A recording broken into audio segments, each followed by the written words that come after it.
പാർശ്വവൽക്കരിക്കപ്പെട്ടവരുടെ നാവായി മാറിയ കെ കൊച്ച് ഇനി ഓർമ്മ. കോട്ടയം കടുത്തുരുത്തിയിലെ വീട്ടുവളപ്പിലായിരുന്നു സംസ്കാരം.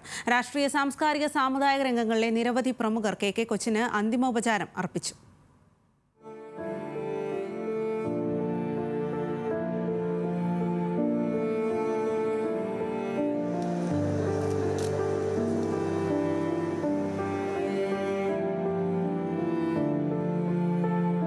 സമൂഹത്തിൽ താഴേക്കിടയിലുള്ള ജനവിഭാഗത്തിന്റെ പോരാളിയായിരുന്നു കെ കൊച്ച്. ജീവിതം ഒരു സന്ദേശമാക്കി മാറ്റിയ സാംസ്കാരിക നേതാവിന് നാടും പ്രിയപ്പെട്ടവരും വിട നൽകി. കോട്ടയം കടുത്തുരുത്തി കമ്മ്യൂണിറ്റി ഹാളിലും വീട്ടിലും പൊതുദർശനത്തിന് ശേഷം വീട്ടുവളപ്പിലായിരുന്നു പൂർണ്ണ ഔദ്യോഗിക ബഹുമതികളോടെ സംസ്കാരം.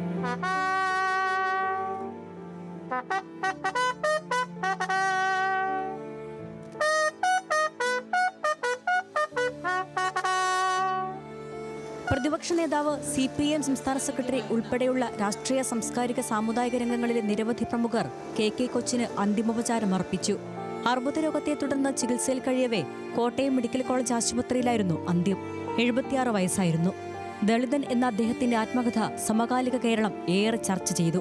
ബുദ്ധനിലേക്കുള്ള ദൂരം, ദേശീയതയ്ക്കൊരു ചരിത്രപാഠം, കേരള ചരിത്രവും സാമൂഹിക രൂപീകരണവും, ഇടതുപക്ഷമില്ലാത്ത കാലം, ദലിത് പാഠം, കലാപവും സംസ്കാരവും തുടങ്ങിയവയാണ് മറ്റു കൃതികൾ. ആക്ടിവിസ്റ്റ്, ചരിത്രകാരൻ, ചിന്തകൻ, സാമൂഹിക നിരീക്ഷകൻ, അടിസ്ഥാന വർഗങ്ങളുടെ അവകാശ സംരക്ഷണ പോരാളി തുടങ്ങിയ നിലകളിലെല്ലാം തന്റേതായ വ്യക്തിമുദ്ര പതിപ്പിച്ച കെ കൊച്ച് വിടവാങ്ങുമ്പോൾ സമരസപ്പെടലുകളില്ലാത്ത, സമരങ്ങൾ നിലയ്ക്കാത്ത ജീവിത മാതൃക കൂടിയാണ് ഓർമ്മയാകുന്നത്. ന്യൂസ് മലയാളം, കോട്ടയം.